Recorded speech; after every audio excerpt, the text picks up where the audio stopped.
It's this one.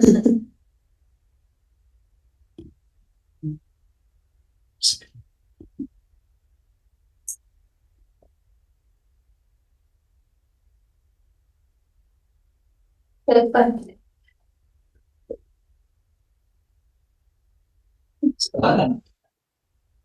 Recording in progress.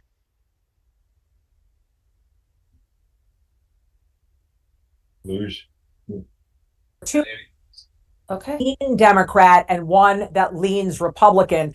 The Democrats are Tom Suozzi, also on Long Island, and Josh Riley in Central New York. Okay. I think we are good to go. Okay, everyone's here. Hi, everybody. Welcome to the press, excuse me, the virtual press conference that we're doing today for the USA Luge National Team. You'll see many of our athletes are together. They're actually up in our Lake Placid headquarters area. We also have Ashley Farquharson, who's virtually tuning in. And just wanted to give a couple of housekeeping tidbits here. So I'm not sure if many of you know, but our athletes did race in the first qualifying race in Cortina, which was this past weekend. And that's the first qualifier for the upcoming 2026 Winter Games. Any questions or information that you have related to the qualification process can be found at the bottom of that media advisory that you received.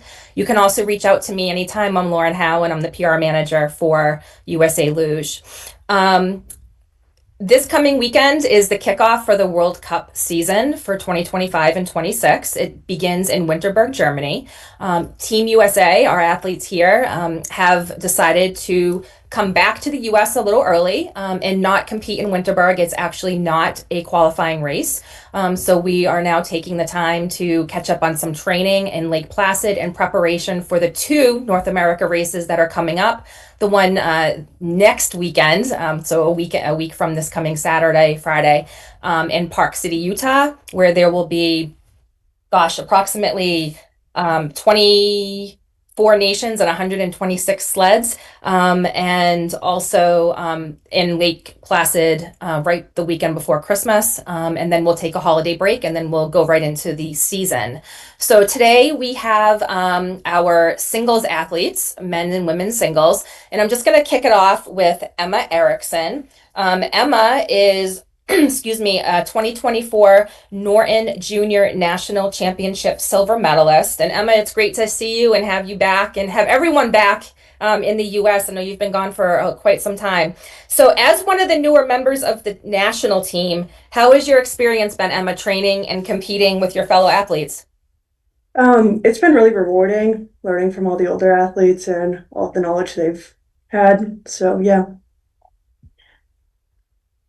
Okay, great. And then we will go to, I think that's Hunter. So we have Hunter Harris, and Hunter is a 2023 Norton National Championship bronze medalist.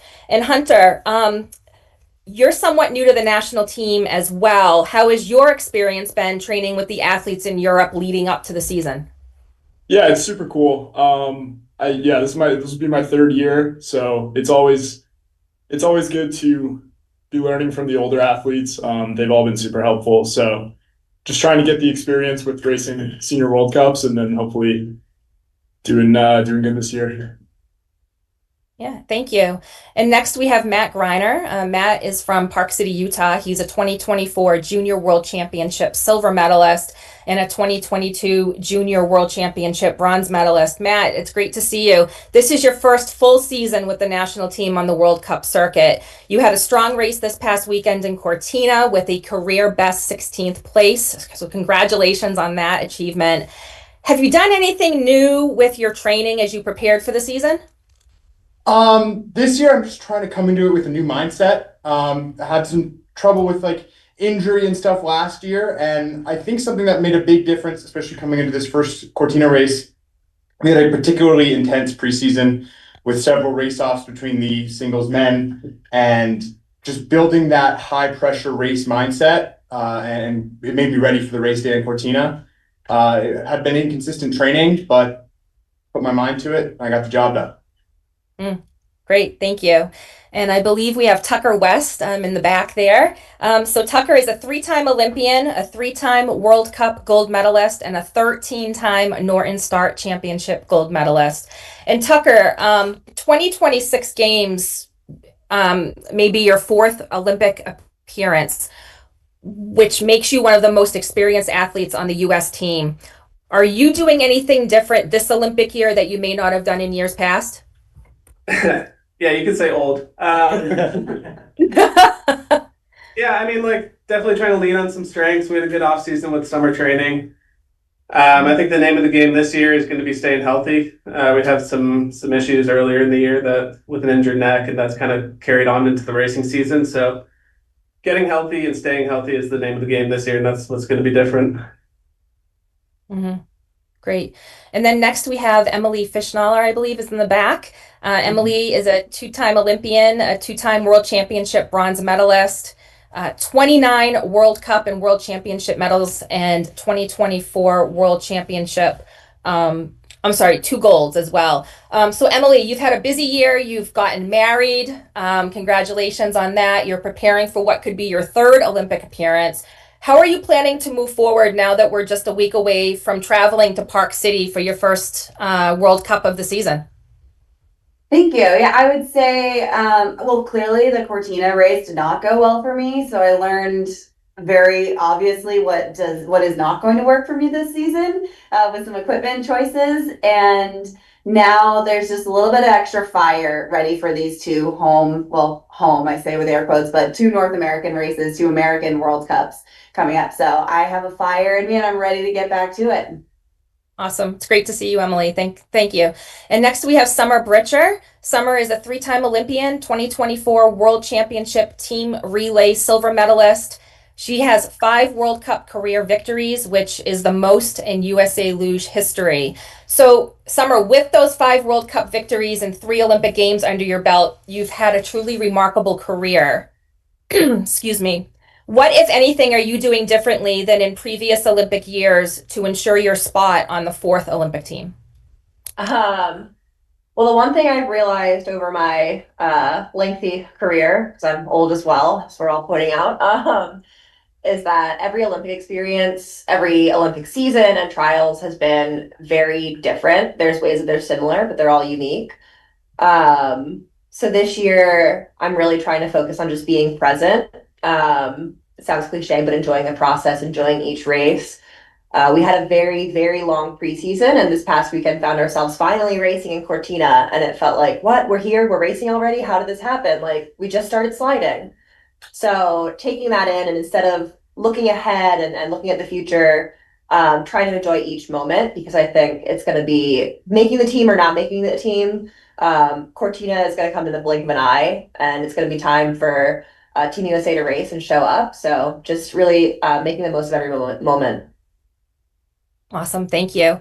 And then we have Johnny Gustafsson. Johnny is a 2022 Olympian, a 2025 World Cup Team Relay bronze medalist, and a 2-time World Cup mixed event silver medalist with Emily Fischnaller.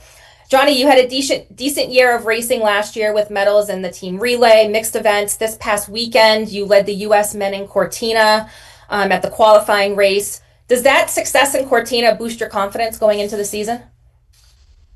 I think it boosted a little bit. It's more the success of the team rather than myself. We saw some really good speed and good results from our doubles athletes, both women and men, and from our women's singles. And so it's really good to see that speed and that good placing going into the season right away on that first race. Thank you. And last but not least, we have Ashley Farquharson. Ashley is here on Zoom with us. She is a 2022 Olympian, 2-time World Cup Team Relay bronze medalist, and a 2023 World Cup Sprint silver medalist. And Ashley, it's great to see you. You've had such consistent racing in the past few seasons, just missed the podium this weekend in Cortina. But you also secured an A-tier result in the Olympic qualification. What does it take to help you find those precious seconds to make the podium in the future? Oh, I've won 4th place so many times. I don't know if I'm the person for this question. I think that I'm really excited about the speed that I'm showing, but I'm not trying to count any chickens before they hatch. I know that everyone around me, and even those not around me, are going to be working twice and 3 times as hard to make sure and try and get their spot on the podium as well. So while I think it's cool and it's exciting, the work's not done, and hopefully this momentum can kind of carry me through the next few home races. But I know that nothing is guaranteed, and we're going to keep working hard on the fundamentals of sliding, the fine tuning, and the equipment. Thank you. We can now open it up to the media. If you have a question, you can use your prompt. You can wave to me. I can see everyone's screen here for the athletes.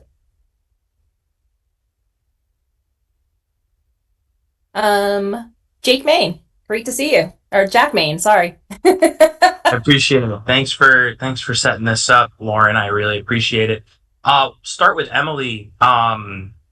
Thrown off a little bit, still used to Emily Sweeney. So congratulations on getting married. But the last time I talked to you, I think it was probably 2 summers ago in Lake Placid at the Start Championships, you were nursing a bit of an injury. For you to be able to get back to full health and to be able to compete on the upcoming circuit, what does that mean to you to be able to put your country on your back and put Lake Placid and this region back on your radar?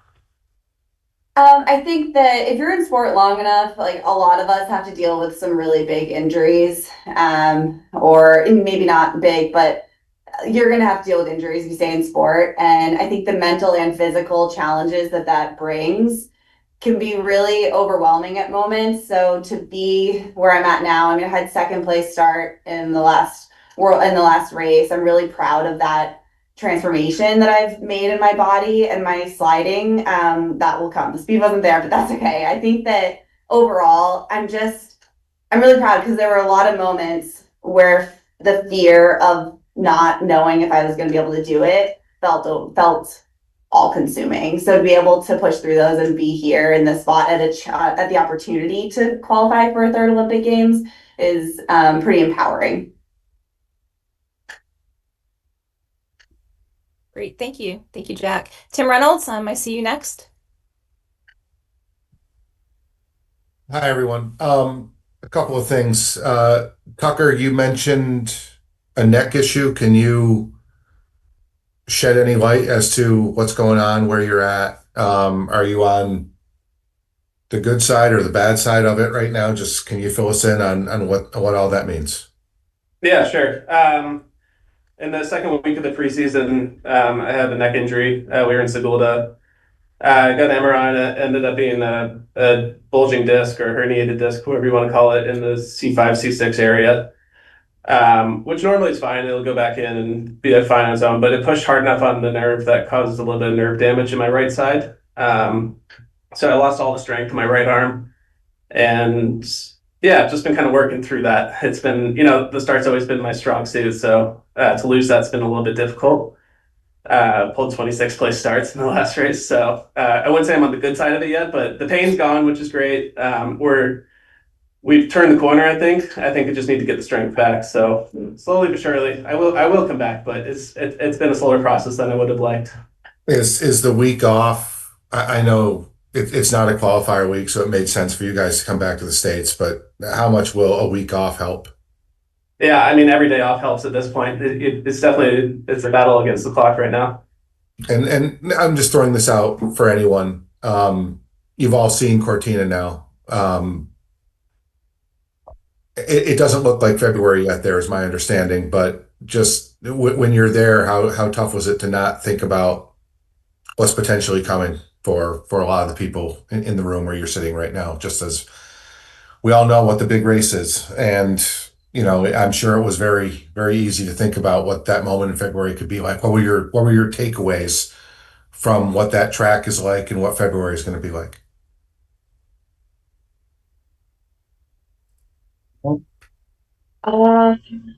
Let's see. I'll take a stab at that. Thank you, Summer. I think early on in my career, like getting ahead of myself was something I really struggled with. So I've put a lot of work into not letting myself go there and think about the possibilities, the potential excitement. So I think I gave myself maybe 1 minute and one car ride to fantasize about the possibilities. And then I cut myself off, and it's just, we have a lot of work to do before then. But I had a ton of fun sliding in Cortina. I really, the first week we were there, I felt like the past few seasons haven't been great for me. If you look at the results, it's no secret. And I haven't really had that real like joy on the sled. This is what I love to do. I've been stubbornly hoping to get it back.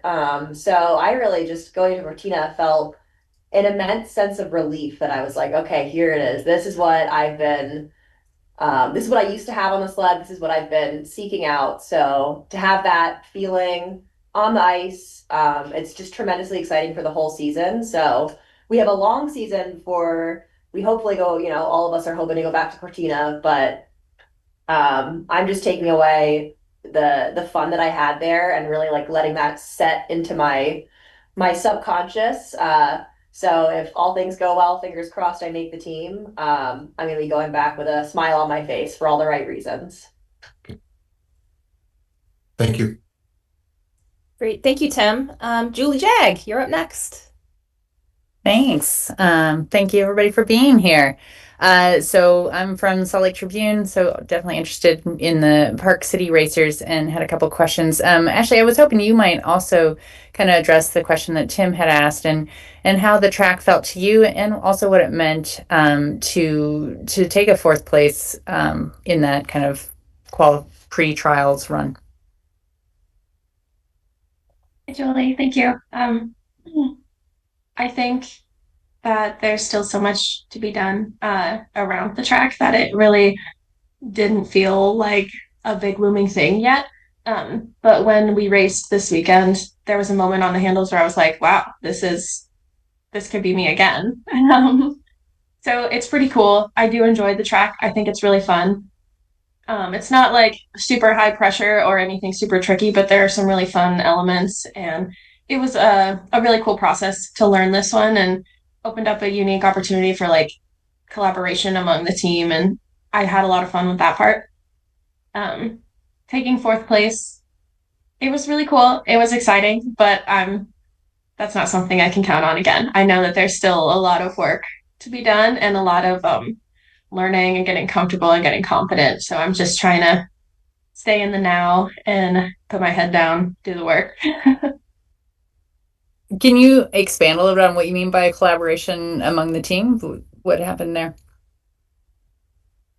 This when we're learning these new tracks, there's not really a set rule or a set line or a set driving principle that we're using. And especially on this track, it seemed like so many different things were working and a lot of different lines were totally fine and usable and safe. So it just opened up some cool conversations among the team and even sometimes between teams of what we were doing, what was working, what was fast.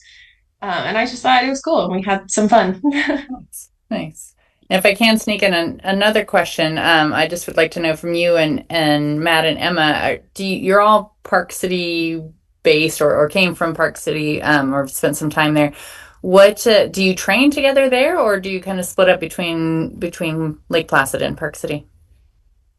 So we're all based in Lake Placid now. We have a start facility here that we can train on all summer. And I think Park City will always be our home track, but now we spend most of our time in Lake Placid. Okay. Matt or Emma, do you want to elaborate on that at all, or are you good? I mean, Ashley pretty much hit it pretty square. We're trained almost exclusively here and try to make it home when we can. Mm-hmm. Awesome. Thank you. Great. Thanks. Ed, you're up next. Thanks, Lauren. Start Tucker. Hello from Ridgefield. You've obviously had quite a journey to get to this point, as has been well documented. But just wondering where you see yourself on your journey, big picture, and this in particular, this Olympic Games for you. Hey, Ed. Good to see your face. Yeah, it's a good question. I'm kind of in uncharted territory right now with this injury. So really trying to take it one race at a time to see what my body will allow me to do. If I am fortunate enough to make it to the games, that's awesome. My goal's there. But Yeah, I mean, it'll be my last game, so it'll be kind of the end of that all, and then hopefully we end it well. Yeah, I just want to confirm that with you. This definitely, regardless of the result, is it for you? Yeah, definitely. Okay. And then just to Summer and Emily and to Tucker as well. I mean, not to belabor the old point here, but you were veterans in the last quad, honestly. But this one as well with Chris and Jason and others, I think Aaron's on this call too. All have gone by here. Just wondering how this particular quad has felt for you, and just what you're looking, to take out of it. Whether there are specific personal goals, just I kind of leave that up to you, but just would love to hear about that a bit more. I would just say, so I'm the oldest on the team now since the Chris has retired, and it's just nice that they're all referencing themselves as being old officially too. And like the 30 club over here is getting bigger, but it's just the natural evolution of things to kind of be coming towards the end. Maybe it's like the final end. It's sure for some people, unsure for others, but either way, we've witnessed a lot of different kind of evolutions of the team, I think. And I hope that we are doing a good job and to pass on the knowledge that we can to the younger group and really just staying in that, like realizing we're all just cogs in the wheel. So I feel like hopefully we're doing a good job. That's what I think of. Yeah. Great. Well, thank you and good luck in advance. Thank you, Ed. Shelly? Hi, I'm from the York Daily Record. We cover Summer's hometown. So Summer, I would like to know, you said about the last couple seasons have not been real good for you. Was there a point in that time where you thought about hanging it up? And if so, what brings you back to try for your fourth team? Yeah, I'm trying to decide how much I want to reveal here. So after the 2022 Olympics, right after the 2022 Olympics, actually, it was COVID qualifying, COVID Olympics. I broke my finger a few weeks before the Olympics, so I couldn't even do regular paddles in the start. And I wasn't really happy with the way things were going in my career, both internally and with external factors. So I actually, on the finish dock in China, in Beijing, I turned to like Emily and the coaches and I said, hey guys, I'm done. This is it.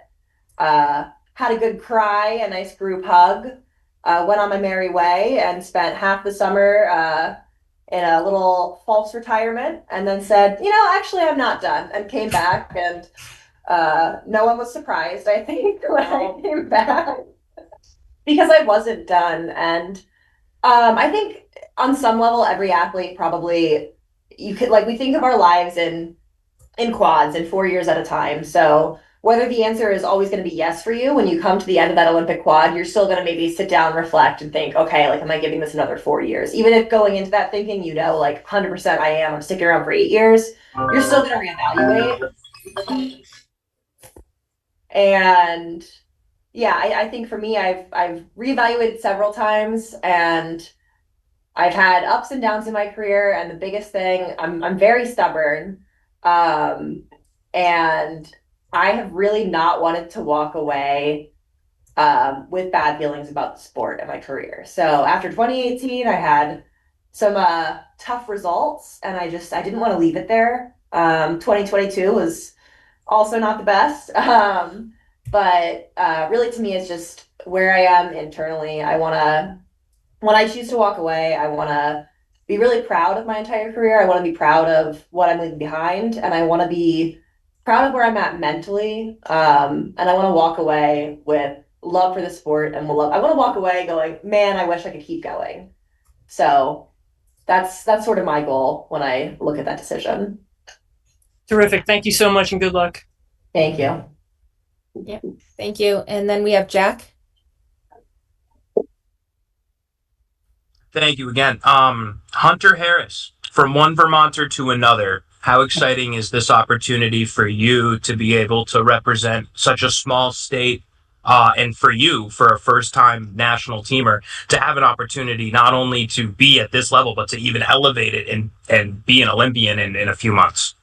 Yeah, it's super cool.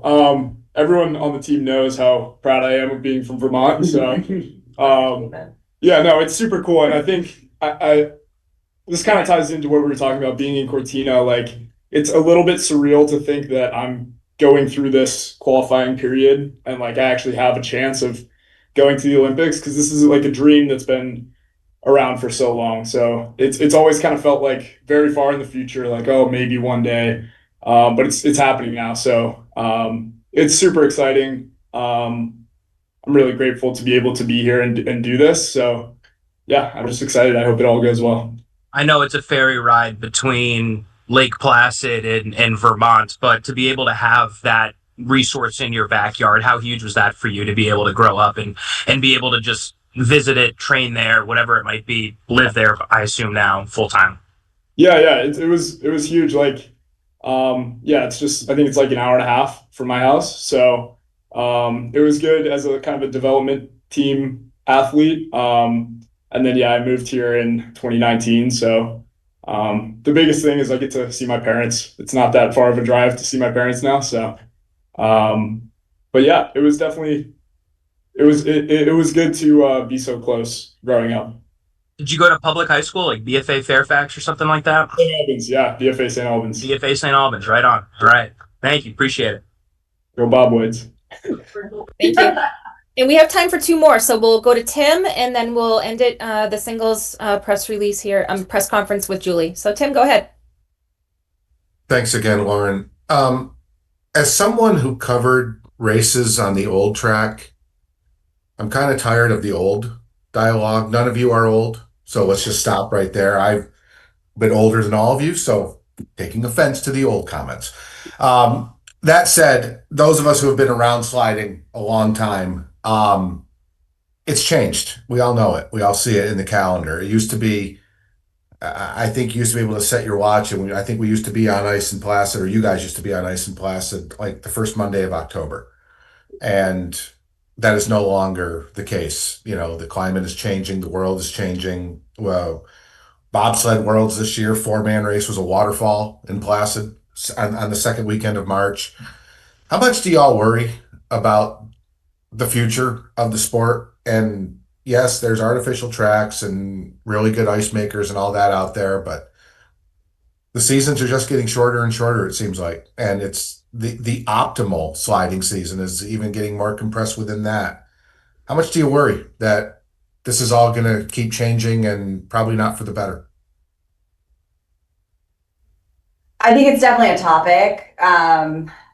This year, we had a lot of snow in the past couple of weeks in Europe, and that felt new almost. Like we haven't had snow in November in a long time, which is wild. We used to start the season late September, early October in Lake Placid, and now that's just simply not possible.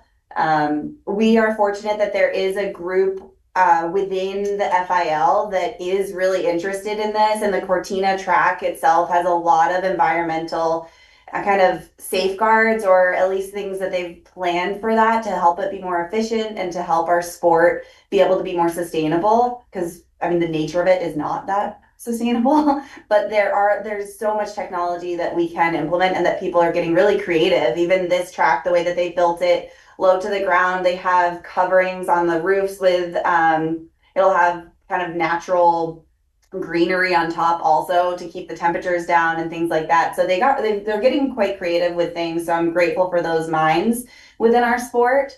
And that's kind of the best that we can do. I feel like this is such a larger issue than what we're facing, but I'm grateful for those minds for sure.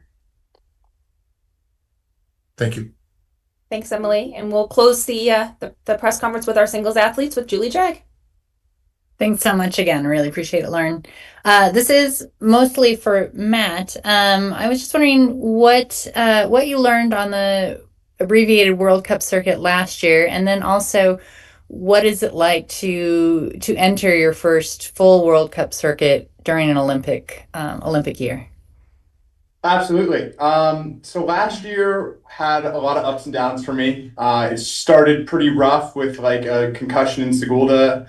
And then we got into the racing season and I was feeling good, but the results just weren't there. It was like Lillehammer, Oberhof, Eagles, it just wasn't what I wanted it to be. And then right after the new year, got a second concussion that was much more serious and had to call it there.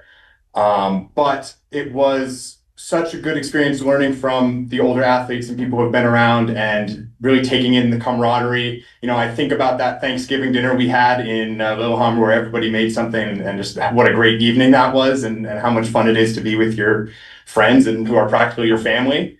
And then coming into this year, it's been all business and it's awesome. It's everyone is working together at like maximum capacity to get things done, to get not any individual athlete fast, to get Team USA as far and as fast as they can go.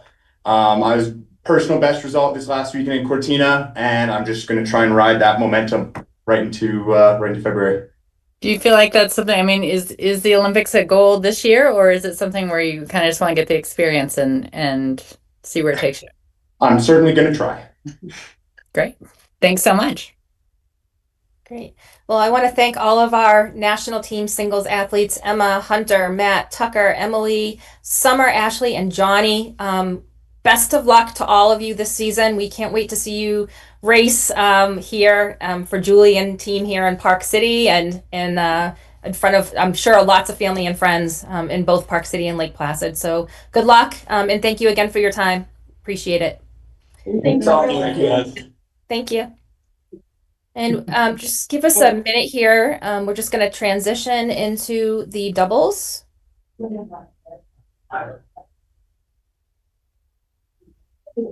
Pretty technical to say how you did that, and then that was off that.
Hey, can you just unmute when they're ready to go? Yep. Okay, thanks.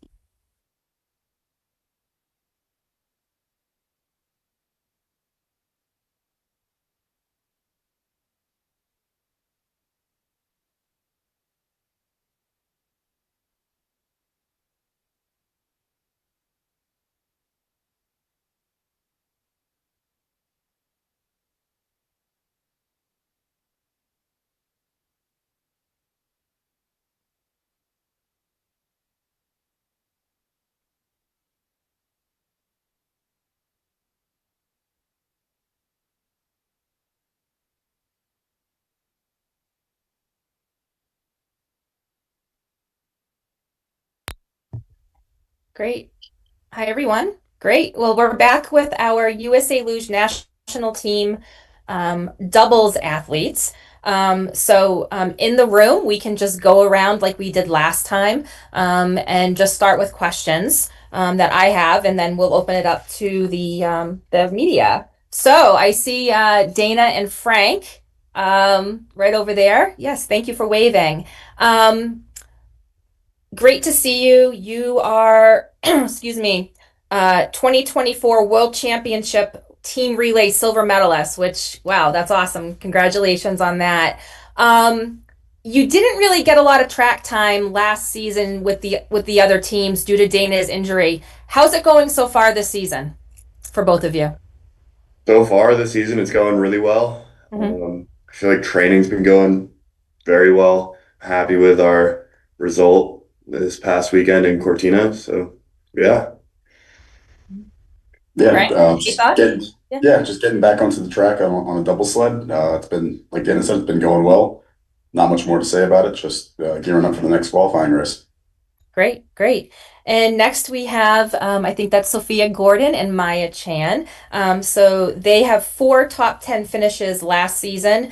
It was their first season as a doubles team. And for Maya and Sophia, you're a fairly new doubles team. You're entering your second year together on the sled. 4 top 10 finishes. How are you feeling going into this Olympic year? I think we're feeling really good. We've made a lot of really big strides this summer, and getting back on the ice just felt really good. We made definitely like a lot of improvements, and we're just ready to keep focusing on improving our own personal best and see where that gets us. Yeah, sliding's been going really well. We had a successful preseason, and we're just gonna keep the momentum going into the rest of the qualifying races. Excellent, thank you. And then I see we have Sophia Kirkby is in the room, and her teammate Siobhan Forgan is here with us on Zoom. So thank you both for being here. 2-time World Championship bronze medalist, 7 World Cup gold medals last season. I mean, just amazing.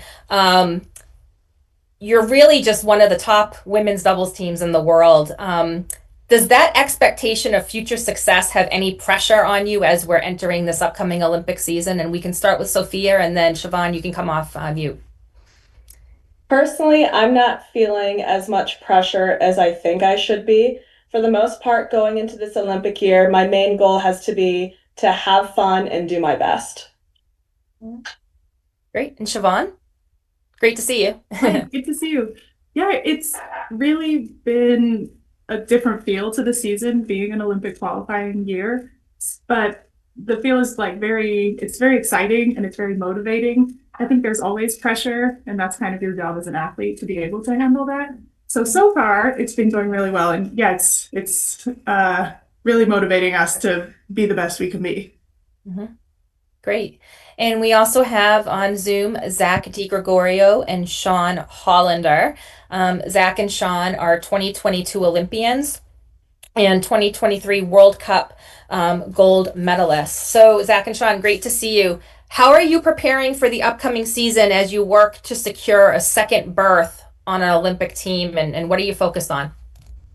Yeah, good to see you as well, Lauren. We're excited for this season. I think preseason couldn't have really gone better for us, so we're really excited with that. A little hiccup in the test event in Cortina there, but we're really excited to get back to racing in North America, back on home soil, and show off for everyone here. So excited for it, and excited to hopefully make it back to the Olympics, because that is what the sport's real main goal is success on that Olympic stage. So excited for it and doing everything we can on our end for it.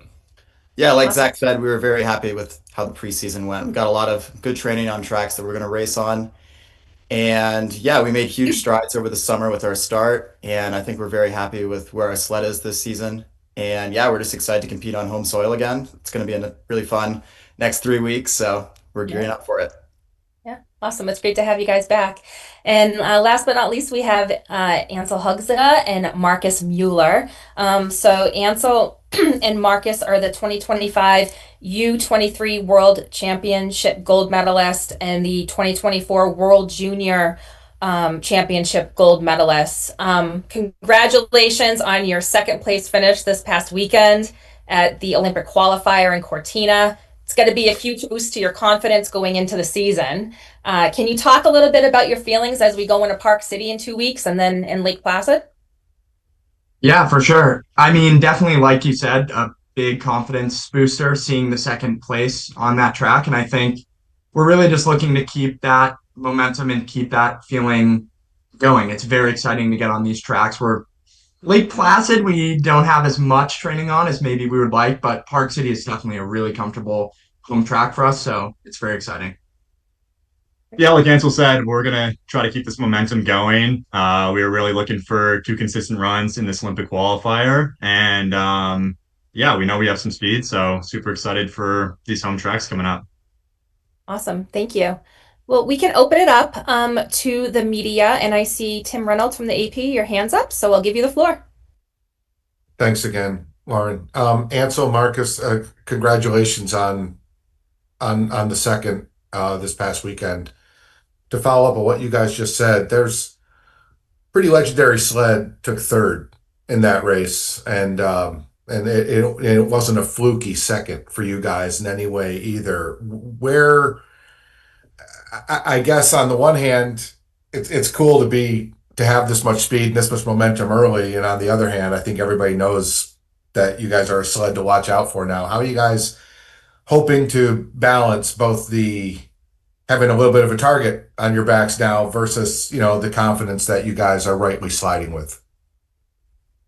Yeah, that's a good question. I would just say trying to keep the feeling like we're always sort of the ones hunting, not being hunted as much as possible. I think it always feels good to be the one chasing someone else. So I think sort of trying not to think about it, trying not to feel that way so much, not really feel a target, and more feel like we're the ones targeting other sleds or coming for other people, always trying to improve. Yeah.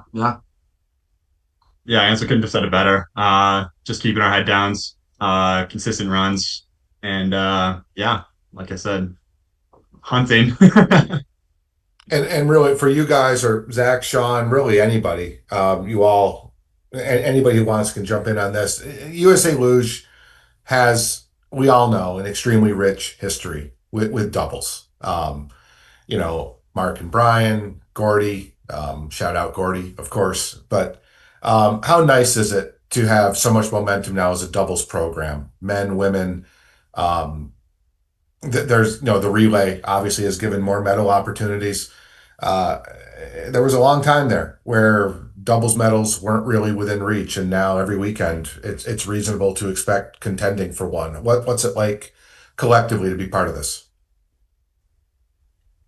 I think from me and Sean's end, it's great to see. We started doubles 5 years ago now, just coming off of singles, switching over to doubles for that Olympic Games, because we did see that the field was not very strong for the US. The doubles field, we wasn't really developed, and we were shooting for top 20s, and now it's shooting for top 5s, top 3s. So it's really cool to see. I think Marcus and Ansel came up quick, and they've proved to be very fast and now consistent as well. So it's great to have that push, and Dana and Frank as well. Like, it's 3 men's doubles teams that I think any week could be on that top 5, which we have not had, like you said, in a very long time. So I think it's very exciting, and we'll see how that momentum drives all of us up. So excited for it.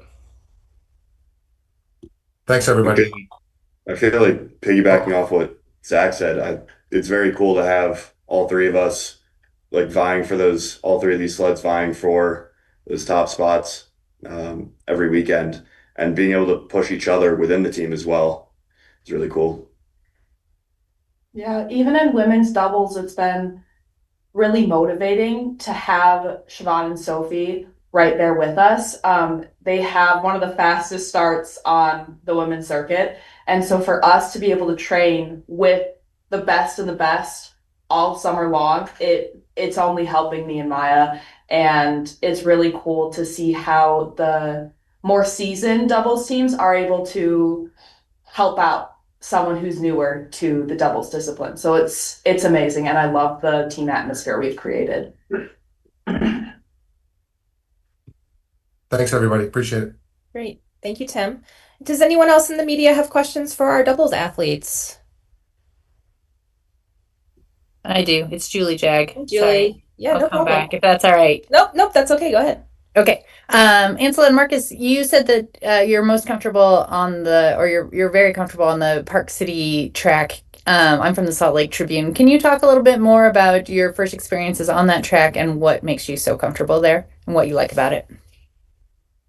Yeah, we've just had a lot of training over the last few years there. Last year we were lucky enough to race junior nationals in Park City and have a few weeks of training there. And even the years before, it's always preseason or postseason, we get to go there and be or to have really consistent runs there. So I think it's super beneficial. Yeah, for sure. I think it's one of the first actual world Cup, like full World Cup height starts we ever went from together on the double sled.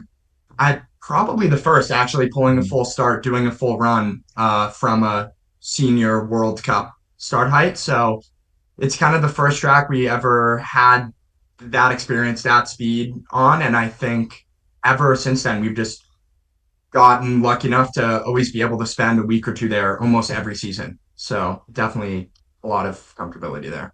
And I'm going to sneak in another one. You're both pretty young. Are either of you, I feel like it's obligatory, but are either of you looking at 2034 as a possible hanging on till then to come back and compete on that track in those Olympics? I mean, it's always hard to say being an athlete, of course, seeing you try to take it, I think, as much year by year, how the body's feeling, how you're feeling, but definitely having that home Olympics there it's tempting, very tempting. Yeah, very intriguing for sure. So I'd be excited if we could go there. So yeah, we'll see. Yeah, definitely. Great. Thanks, guys. Thanks. Thanks, Julie. Hey, Peggy.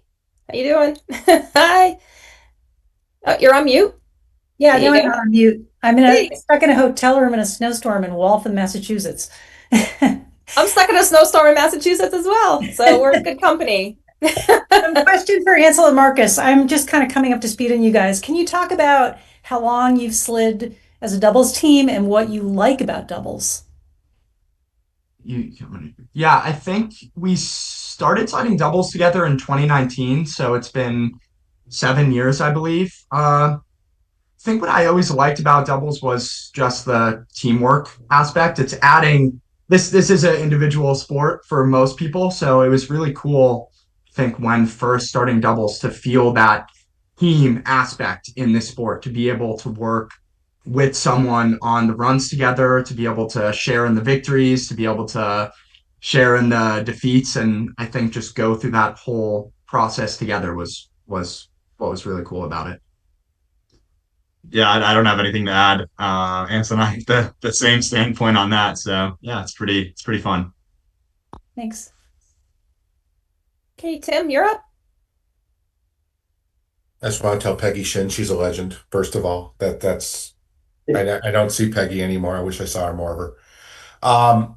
What has the relay meant in terms of, we all know what it means for opportunity. It's another chance to get on a podium. We all get that. And and luckily this country's been pretty good at it. But what, just in terms of, it's a chance for, I mean, there should be a chance in Cortina to see the red, white, and blue hanging from somewhere on those flagpoles in the relay. How cool has it been, and what's it meant for team camaraderie? What's it meant for the singles and doubles to really be united and working together and all of that? Just what if anyone has a really good takeaway from the team relay, I'd like to hear it. Yeah, I think kind of to build off what Marcus and Ansel said, it takes that team camaraderie almost to a different level, where now you're having 4 sleds instead of just one sled with 2 people on it. You have 4 sleds with 6 people all competing at the same time, and it's one of the most exciting events to watch, even if you're not racing. It's an absolute blast to do, and I think the US being very strong at it makes it even more fun for us. I'd like to jump in if I just want to make sure I'm not cutting anyone off. For women's doubles, being added to the relay a couple of years ago was a very exciting jump, because everyone loves watching the relay. It was super fun to watch, and then to be able to take part in that was super exciting. Medal opportunities aside, having that opportunity to race with your teammates in such a way, like, there's nothing like it. It's so much fun. The atmosphere is amazing. It's one of the most exciting days of the race weekend. I'm super grateful that women's doubles takes part in it, and to just have a team where that race is so much fun. Siobhan, I'm glad you jumped in, because when I see you guys on the leaders box or collectively afterward, like, everybody's happy, but your smile seems to be about 1% bigger than everybody else's. It seems like in that moment. Just why does it speak to you so much to be in that group celebrating what you've done, whether it's first, second, third, fourth, who cares? You always seem to be very grateful for what the collective has done. Why does being part of a group of 6 instead of one of 2 speak so much more to you, it seems like, or speak as much to you? Yeah, part of that is probably just relief, because I will say the team relay race is also the most stressful day of the weekend. It luge is such an individual sport, and doing doubles adds that partnership aspect that is so fun and so interesting, And then taking the next step and being able to race with your teammates and friends there really is just nothing like it. It's so much fun. Yeah. Thank you. And Peggy? I don't have a question, but I just wanted to say that Tim is the real legend, especially for sliding sports. And he covers you guys so faithfully and has an outlet. And I just want to say that it's a shame that so many outlets are not allowing us to cover you guys live anymore, because you have amazing stories, you're amazing athletes, and they just need to be told. And I wish there were a way to tell them. So thank you for doing what you're doing. You're really inspiring. Mm-hmm. Yeah. Remember, make Peggy mad at me now. Remember, she's stuck in a snowstorm. It might rain here and it's 85 in Miami. So I'm just gonna everything she just said, she wants to take back. I promise. At least I'm not in a tipped over porta potty. I know, and we don't need to explain that to people, but your kids today don't understand how much better the track is now than it was just a few years ago, and we'll leave it at that. They're flush toilets. Awesome. I'm feeling the media love for luge. Thank you so much to both of you. You guys are awesome.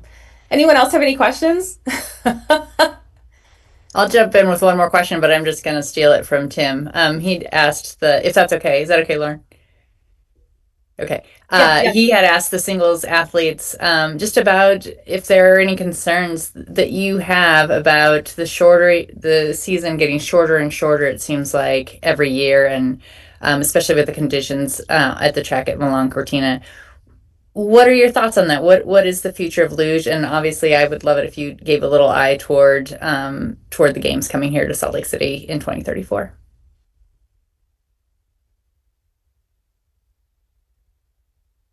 Okay, Zach and Sean, I'm going to ask you because I haven't heard much from you yet. So I'm going to point you out. Good. I think obviously it's a concern for every winter sport. We all have seen where winter sports, you're in that November, December, and there's no snow on the ground. But it is an artificial track, so we do have refrigeration, which does help. And going into 2034 in Salt Lake City, I think we've seen some of the best ice conditions all the way through March in Park City at the track there. So I think we're not too worried about that in that sense of it. But yeah, winter's always getting shorter and not really much we can do at the personal level other than, recycle and all that stuff. But yeah, I think hopefully the sport can last as long as possible and winters can come back to being cold. And right now in Lake Placid, it feels very cold, so we're not too worried about that today. But yeah, we'll see in the future. Yeah, and it seems like Park City is getting record snowfall every year. So I think 2034 will be safe. Not this year yet, anyway. We're hoping the snow will come. Maybe one of these days. Would y'all change the schedule? Like, it seems like no matter what, the schedule is what it is. Last weekend of November traditionally until whenever. And, to Zach's point, ice has been pretty good in late February, early March, a lot of places. Up until it turned 70 for the last day of Bobsled Worlds last year in Placid. It was really good ice at Hovenberg in the middle of March. Do you think maybe the schedule should, if they adjusted the schedule, would that lead to more of an optimal season? I think there's definitely a chance of that, but I think that's above our pay grade for the most part. I don't know if FIL decides that or the tracks decide that, but I think everyone knows most nations end up going to Norway to start the season because that's where ice gets on first. And it's basically just Norway for that first week or 2 weeks, and then you're starting to get the Latvia and stuff like that. So it would be tough to get nations to not get on ice as soon as possible. But if the tracks were to open a month later, I think everyone would have to deal with that anyway. So not sure what will happen. And yeah, can't say too much for what the tracks want to do, but that's how it looks from our end. Thank you, Tim. I think, did Ed have a question? I don't know. Did he leave? Okay, I don't think I see him. Anyone else? Okay, well, we're actually at time, so perfect timing here, everybody. Thank you so much to our media for joining us today, to all of our athletes for taking the time out of their very busy schedules as they're training so hard for this upcoming Olympic season. Thank you for everyone for taking the time, and we hope to see you all in Park City and Lake Placid. And of course, I'm always here to help connect you to any of the athletes, or if you have any questions into the season, please reach out to me. I'm here to be a resource to all of the media. So please don't hesitate to send me an email or give me a phone call. So thank you, everyone. I wish everyone a happy holiday season, and we hope to see you at the track. Thank you. Thanks, everyone.